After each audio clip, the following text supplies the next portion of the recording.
नमस्कार बच्चों, आज की वर्कशीट के लिए तैयार हुआ। आज कार्यपत्रक 21 में हम दशमलव में दशांश को पढ़ेंगे। दशांश, दश का अंश, 10 का अंश, दशांश। भीम और जग्गू ने अपनी अपनी कलम की लंबाई मापी। भीम की कलम 7 सेंटीमीटर 5 मिलीमीटर लंबी और जग्गू की कलम 8 सेंटीमीटर 3 मिलीमीटर लंबी थी। क्या आप दशमलव का प्रयोग करते हुए इन लंबाइयों को सेंटीमीटर में व्यक्त कर सकते हो? आपको ये याद करना पड़ेगा कि 10 मिलीमीटर 1 सेंटीमीटर के बराबर होता है। ये आपने पढ़ाई हुआ है, ये रिलेशन आपको पता होना चाहिए। तो इसी से हमारे पास मिलता है कि 1 मिलीमीटर 1/10 सेंटीमीटर के बराबर होता है। ठीक है, 1 मिलीमीटर आपका 1/10 सेंटीमीटर के बराबर होता है। इस हिसाब से जो एक दशांश हुआ, 1/10 का मतलब हुआ एक दशांश। 1/10 सेमी को हम बोलेंगे, 1/10 को हम बोलेंगे 1 दशांश सेमी। 1/10 सेमी को हम क्या बोलेंगे? 1 दशांश सेमी, या इसको 0.1, 0.1 सेमी। ठीक है, ये हमने पिछली वर्कशीट्स में पढ़ा था कि 1/10 है तो हम इसको 0.1 पढ़ते हैं। 1/100 हो तो 0.01, 1/1000 हो तो 0.001। ये आपको क्या बताया था मैंने? 1 0 है तो एक संख्या के बाद दशमलव, 2 0 है तो 2 संख्या के बाद दशमलव, 3 0 है तो 3 संख्या के बाद दशमलव। तो 1/10 है तो इस हिसाब से 0.1 सेमी हुआ। अब भीम की पेंसिल की लंबाई 7 सेंटीमीटर 5 मिलीमीटर थी, तो इस 7 सेंटीमीटर लिखा। 5 मिलीमीटर को क्या लिखोगे? 5/10 सेमी, 5/10 सेमी। तो 5/10 को हम किस हिसाब से लिख सकते हैं? इसको हम लिख सकते हैं 7 और इसको लिखेंगे 5 दशांश, या 7 सेमी और 1 सेंटीमीटर के 5 दशांश। और इसको दशमलव में लिखना है तो 7.5, 5/10 को लिख दो 0.5। ठीक है, 5/10 को चेंज करके 0.5। इसी तरह 8, 3/10 को 8.3।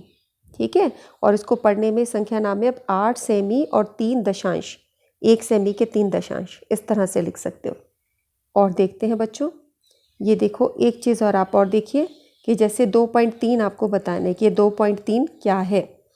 तो 2.3 का मतलब होता है कि 2 जो है ये आपका पूर्ण है और 3 क्या है? 3/10 है।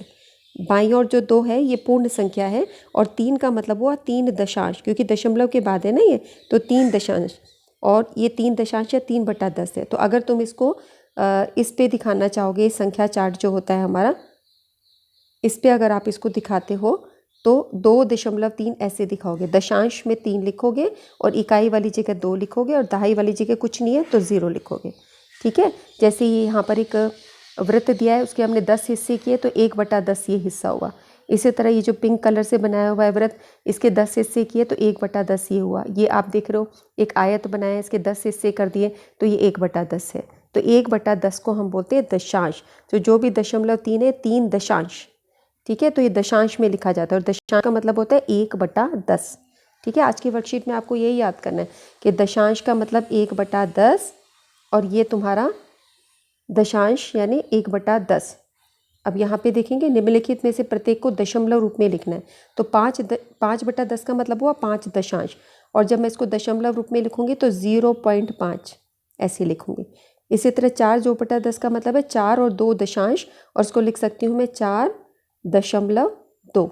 इसी तरह इसको हम लिख सकते हैं 3.7, 3 और 7 दशांश।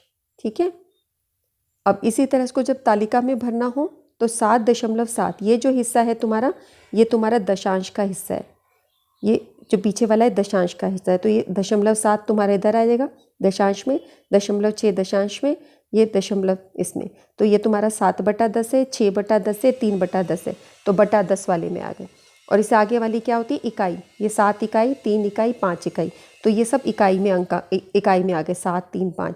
और इसी तरह तुम्हारा दहाई, यहाँ पे दहाई कुछ नहीं है तो 0, इधर दहाई 1 है तो 1 आ गया, और इधर दहाई 1 है तो 1 आ गया।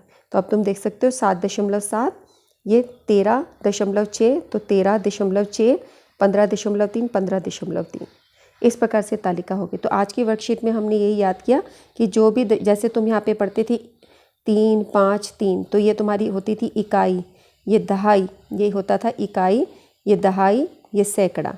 तो आज तुमने दशमलव के बाद वाला स्थान पढ़ा है, वो कुछ भी हो सकता है, कोई भी नंबर। जैसे 3 हुआ तो ये 3 दशांश, 3 दशांश, और इसका मतलब होता है 3/10। जैसे ये 3 है और 5 का मतलब होता है 5 गुना 10, और इसका मतलब होता है 3 गुना 100। सैकड़े का मतलब होता है ना 100। और दशांश ये तुम्हारा दहाई है, दहाई का मतलब गुना 10, तो ऐसे दशांश का मतलब होता है बटा 10। ये तुमको याद करना है, दशांश मतलब बटा 10। ये तो तुमको आते ही हैं। यहाँ पे जैसे जैसे आगे बढ़ते जाते हो एक शून्य बढ़ता जाता है। और यहाँ पर क्या होता है, हम अगली वर्कशीट में करेंगे जब हम दशांश के बाद नया शब्द पढ़ेंगे शतांश। ठीक है, आज के लिए इतना ही बहुत है। आप अपना काम करते रहिए और कमेंट सेक्शन में कमेंट करना कि आपको समझ आया कि नहीं समझ आया।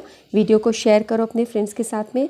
हम फिर मिलते हैं बच्चों, तब तक के लिए विश्राम। नमस्कार।